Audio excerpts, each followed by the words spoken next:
እኔ መለዘ እቺ ምድር ግን መልካም ሰዎችን አፍርታለች። በጣም ቀለል ያለችና ደስ የምትል ሴት ነች አይደል?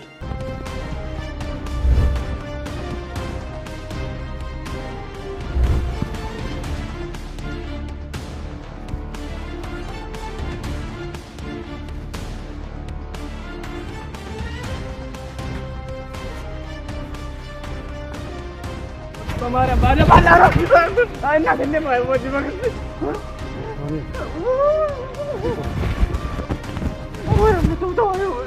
የኩኩሻን ጸጉር የት እንዳስቀመጠችው ካየን በኋላ በማይል ጸጉር እንቀይረዋለን። ምንን? ኩኩሻን ግን በደንብ አስጠንቅቂያትሽ። አስጠንቅቂያታለሁ። ለማንኛውም ዛሬ ማታ ትቀይረዋለች። ኩኩሻ ይሄን ስራ መስራት የምትችይው አንቺ ብቻ ነሽ። ይኸውልሽ የድሮ የሌብነት ቴክኒክሽን ተጠቅመሽ ይሄን ነገር ብታደርጊው መልካም ነው። ያሽ ቆይ ግን ጸጉሩን ስቀይር ድንገት ብትነቃብኝስ?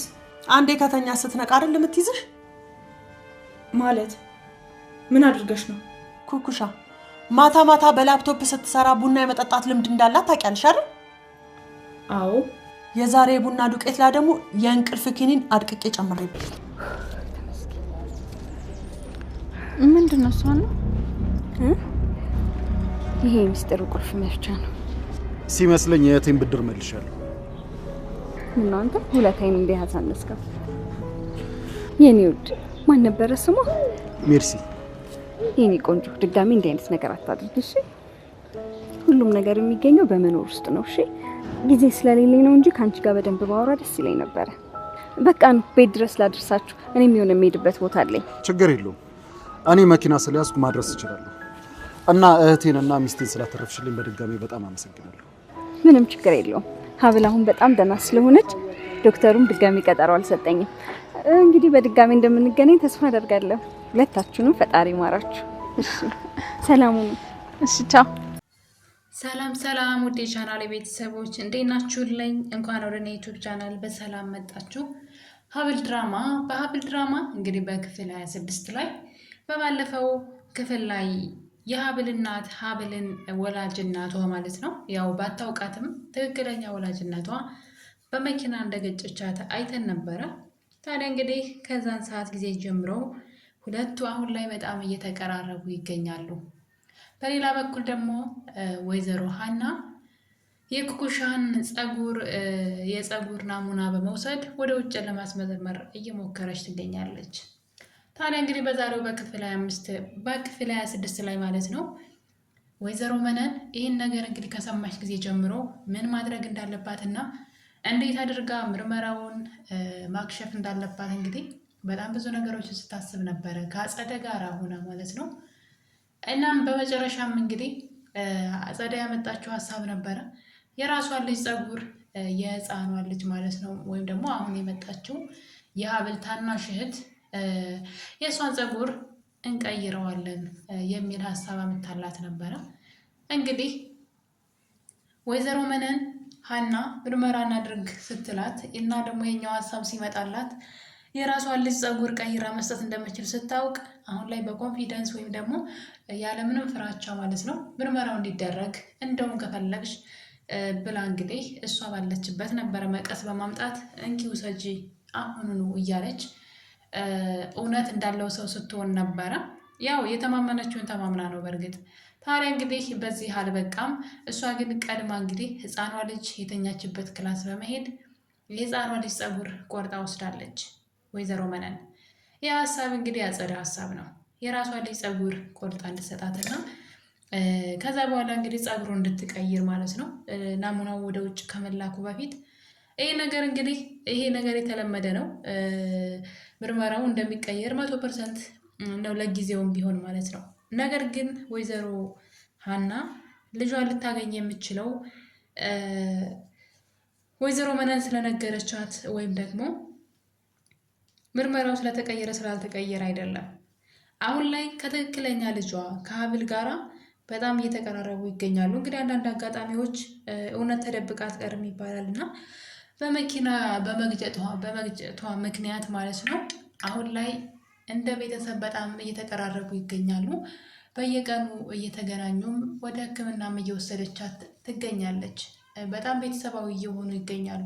እንግዲህ ሁሉ ነገር የሚሆነው ከራሷ ልጅ ጋር ነው። እንግዲህ በባለፈው ክፍል ላይ የሆነ ነገር ጠይቃት ነበረ። ለምንድን ነው ስታይኝ እንደዚህ የደነገጥሽው በማለት ሀና ሀብልን ጠይቃት ነበረ። ሀብልም አጋጣሚ ይሆን አላቅም፣ ነገር ግን ሰሞኑን በእድሜ የማያት ሴት ልክ እንዳንቺ ቀይ ሴት ናት እና አንቺን ትመስላለች፣ ደግሞ እናቴም ትመስለኛለች የሚል ነገር ተናግራ ነበረ። ወይዘሮ ሀና ታዲያ እንዴ እናትሽ በህይወት የሉም እንዴ የሚል ጥያቄ ስታነሳላት እንደዛ ብለሽ ያዥው በማለት እንግዲህ ወሬያቸውን አቋርጠውታል ማለት ነው። ታዲያ ሀብል ሴትዋን ካየቻት በኋላ የሆነ ስሜት እየተሰማት ነው። በዛ ላይ ደግሞ በየቀኑ እየተገናኙ ነው። ይህ ነገር እንግዲህ ወዳጅነታቸው እየጠበቀ በሄደ ቁጥር ስለ ታሪካቸው ማውራታቸው አይቀርም። ስለ ሀብልም እናቷን መጠየቁ አይቀርም። በዛ ላይ ደግሞ ሀናም ደግሞ ከውጭ እንደመጣች እና የልጇንም ታሪክ ደግሞ መንገሯ የማይቀር ነው። ታዲያ ይህ ታሪክ በቅርቡ ይታወቃል ብዬ አስባለሁ። ነገር ግን ይህ ታሪክ በቅርቡ ቢታወቅም ግን ሌላ ነገር አለ። እሱም እንግዲህ የዲኤንኤን ውጤቱ ይመጣል። ሲመጣ እንግዲህ ትክክለኛ የኩኩሻ ውጤቱ ነው የሚመጣው። ስለዚህ ሴትዋ ታሪካቸው ቢመሳሰል እንኳን ሀብልን ልጄ ብላ መቀበል አትችልም።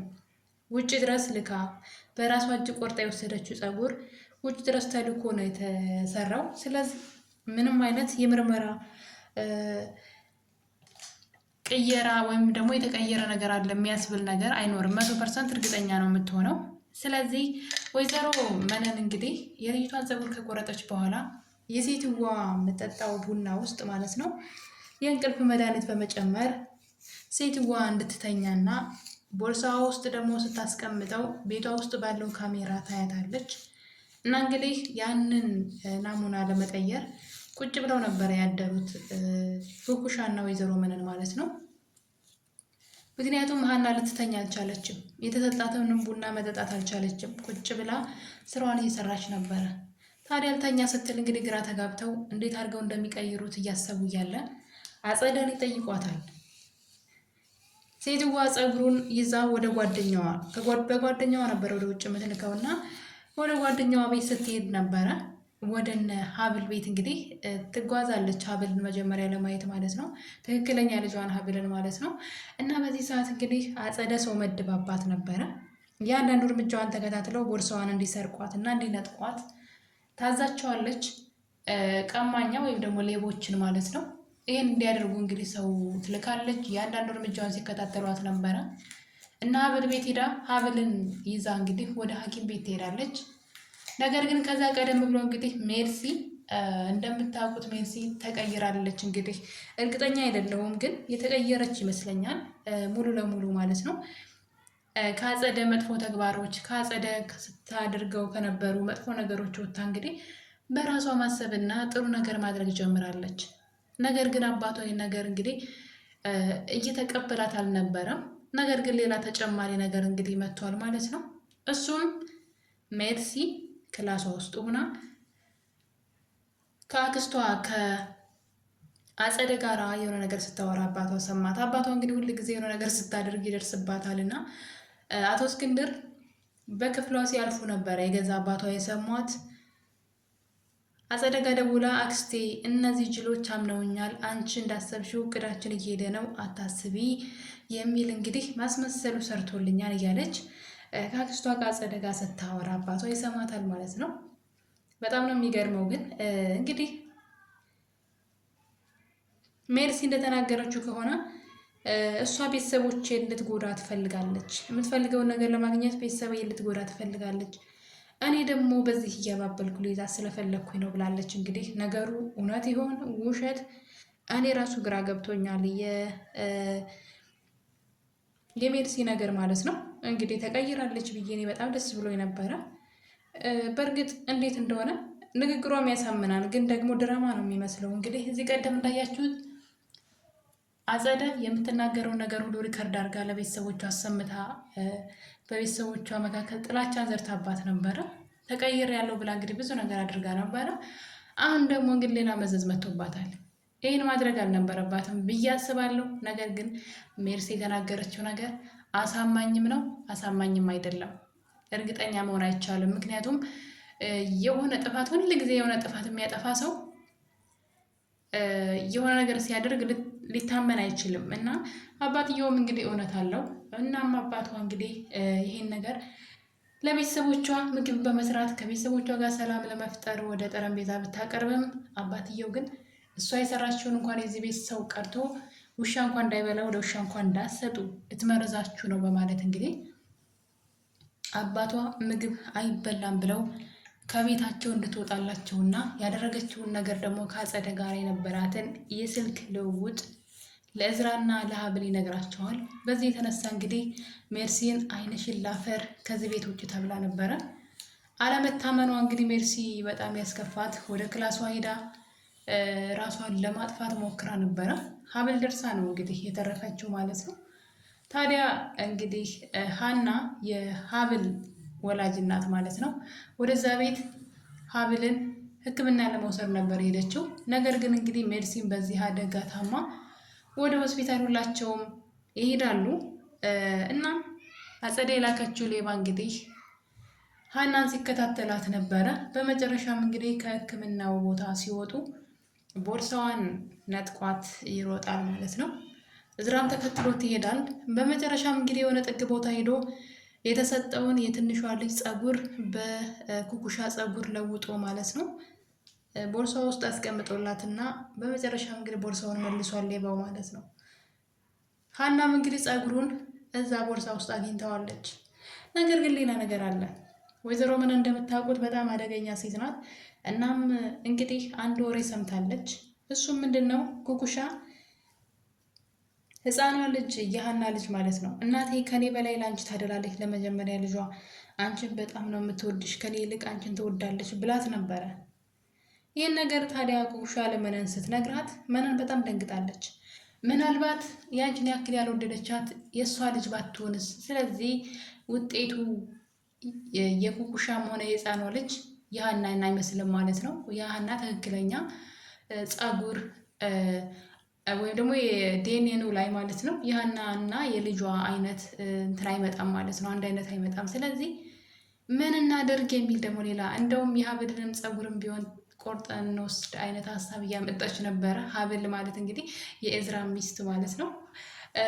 እና በዚህ መጠን እንግዲህ ጭንቀት ውስጥ ገብተዋል ደግሞ በሌላ በኩል ማለት ነው። ምናልባት ህፃኗ ልጅ ያሳደገቻት ልጅ እንጂ የእሷ ትክክለኛ ልጅ ባትሆንስ የሚል ሀሳብ ውስጥ ገብታለች ወይዘሮ መነን። አጸደ ያመጣችው ሀሳብ እንግዲህ ሰርቶ ማለት ነው። አሁን ላይ ሙሉ ለሙሉ ሀና የወሰደችው ጸጉር በህፃኗ በራሷ ልጅ ማለት ነው የኩኩሻን ቀይረውታል ማለት ነው። እንግዲህ ይሄ ምርመራ ሲመለስ ሆኖ የሚገኘው የኩኩሻ ትክክለኛ ጸጉር ትክክለኛ ምርመራ ሆኖ ወይም ደግሞ ትክክለኛ ልጇ ሆና የሚያሳይ ምርመራ ነው የሚሆነው እና ስለዚህ የሀብል እናት ልጇን የምታገኘው ከልጇ ጋር በሚኖራ ቅርርብና ምናልባት የሀብልና የእሷን ታሪክ እንግዲህ ሲያወሩ ከነገሮች በዛ ላይ ደግሞ ያው ሌባ እስከሆኑ ድረስ ሲደናበሩ ነገሮችን ልጠረጥር ልደርስባቸው ትችላለች። ከዛ ውጭ ግን ደግሞ አንድ ነገር አለ። የህፃኗን ልጅ ጸጉር ቆርጠውታል። ታዲያ ጸጉሯ ለምን እንደተቆረጠ እናትየዋ ቼክ ካደረገች ነገሮች ልትጠረጥር ትችላለች ብዬ አስባለሁኝ። እንግዲህ ውድ ቤተሰቦቼ ሀብል ድራማ ክፍል 25 ይህን ይመስል ነበር። እንደወደዳችሁ ተስፋ አደርጋለሁኝ። ለቤት አዲስ የሆናችሁ ደግሞ ሰብስክራይብ አድርጉ። አዳዲሶች ቪዲዮን ስትጀምሩ ላይክ እና ሼር በማድረግ ቤተሰብ ሁኑ። በቀጣይ በሌላ ቪዲዮ እንገናኛለን። ቸር ቆዩልኝ።